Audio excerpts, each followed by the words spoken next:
안녕하세요. 건강하시길 기원합니다. 전국적으로 코로나19에 많은 걱정들을 하고 계십니다. 힘내라 대한민국. 이겨낼 걸로 예상을 합니다. 이겨낼 수 있습니다.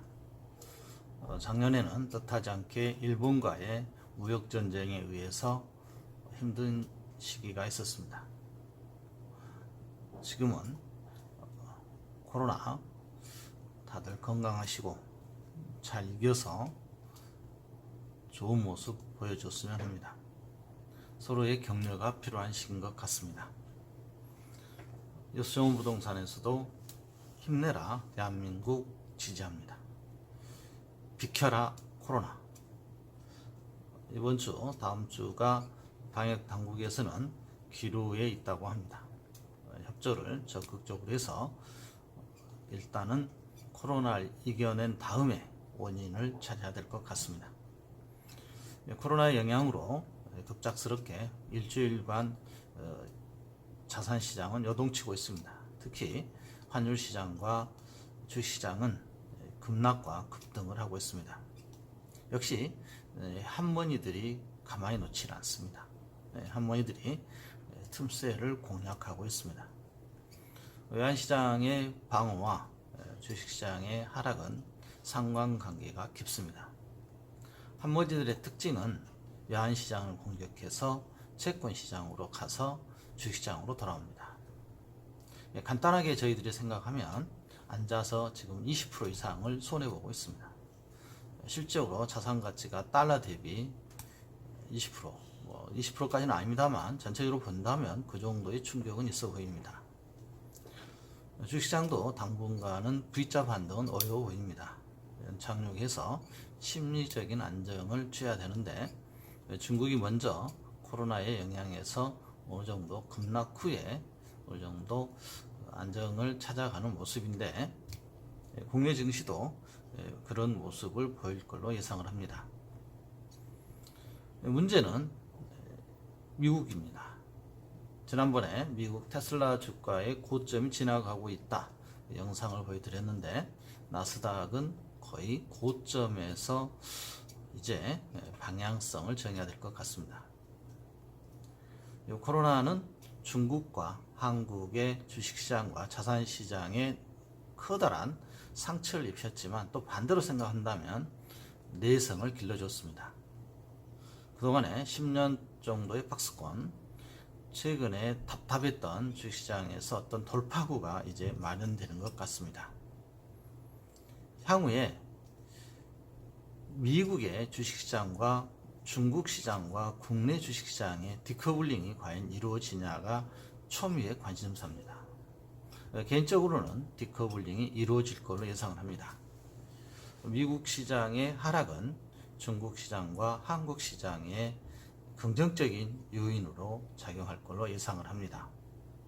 단지 디커블링 그 기간 동안에 그래서 환절기라고 생각하시면 되겠죠. 겨울에서 봄으로 넘어간 이 환절기에 감기가 지금 걸리고 있는 겁니다. 아주 지독한 독감이 걸렸습니다. 이 지독한 독감이 나은다면 국내와 중국의 경기가 함께 지금의 소비를 침체를 탈피할 걸로 예상을 합니다. 미국의 주식시장은 더 이상 어떻게 가겠습니까? 간다 할지라도 수익은 제한적일 걸로 예상을 합니다. 지난 12년간 상승입니다. 08년도 서브프라임 사태 이후에 양적 완화를 통한 유동성 공급에 의한 기술의 발전, 어찌됐든 지금까지 12년을 상승했습니다. 지금까지 최장 상승 기록입니다. 더 이상은 무리라고 해줍니다. 주변에서 나타납니다. 해외 주식 많은 분들이 찾고 있습니다. 많은 분들이 사고 있습니다. 그러나 이제는 유턴해야 되지 않느냐 생각을 합니다. 10년 주기입니다. 지난 20년을 보면 미국 주식시장과 국내 주식시장은 수익률은 거의 비슷합니다. 근데 최근 10년으로 놓고 보면 미국이 압도적이었다는 것은 사실입니다.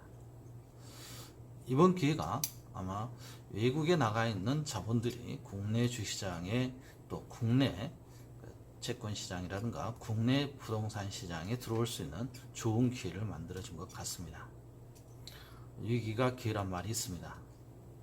일단 먼저 각 개인들은 유동성을 먼저 확보하시고, 유동성이라는 것은 가정 경제가 6개월은 지탱할 수 있는 현금을 확보하셔야 된다 이거죠. 6개월까지는 아니겠습니다만 어느 정도 현금 확보를 하셔야 되겠습니다. 이 소비 침체는 지금 당장 부작용이 나타나지 않습니다. 올 상반기 지나서 하반기까지도 영향을 미칠 겁니다. 결국은 추석이 되어야 어느 정도 진정이 될 겁니다. 그러나 투자자 관점에서 본다면 어제 낙폭에 대한 후유증은 2달 정도 지나면 마무리됩니다. 지금까지 인류가 폭락과 폭등을 경험했던 데이터를 보면 그렇습니다. 가장 무서웠던 대공황도 어마어마하게 빠져서 많은 분들에게 고통을 줬습니다만 당시에 주시장에서는 6개월이 빠지지 않았습니다. 6개월 정도 빠지고 저점을 잡고 상승했습니다. 그러나 휴증은 어마어마했죠. 후폭풍은 저희 나라가 국내에서도 마찬가지로 IMF도 마찬가지였습니다. IMF도 환율의 급등과 채권시장의 급등, 그 다음에 주시장의 폭락은 6개월이 가지 않았습니다. 놀라운 반전이 있었습니다. 폭락했던 지점을 더 넘어섰습니다. 지금도 준비하고 있습니다. 걱정하지 마시고 건강에 유념하시고, 그 다음에 불필요한 자산들은 처분해서 현금을 확보하신 다음에 유동성에 대비하시기 바랍니다. 코로나가 이번 주와 다음 주면 어느 정도 진정이 될 걸로 예상을 합니다. 그래서 더 급속하게 퍼진다면 조금 더 침체는 길어지겠는데요. 이 정도면 어느 정도 되지 않았느냐, 이런 생각을 합니다. 귀중한 재산 일희일비하지 마시고 그냥 본인의 유동성을 확보하고 다시 한번 검토하고, 이 시기가 오래 가지는 않을 겁니다. 그렇다고 해서 V자 반등은 없습니다. V자 반등은 상처를 강하게 입었는데 당장 낫지 않습니다. 연착륙에서 어느 정도 시기가 흐른 다음에 올라갈 겁니다. 이것은 외국인들의 향방, 특히 환율 시장을 검토한 후에 어느 정도 환율 시장이 안정이 되고 추세적인 하락을 보여줘야 될 것 같습니다. 환율 시장 길어야 3개월입니다.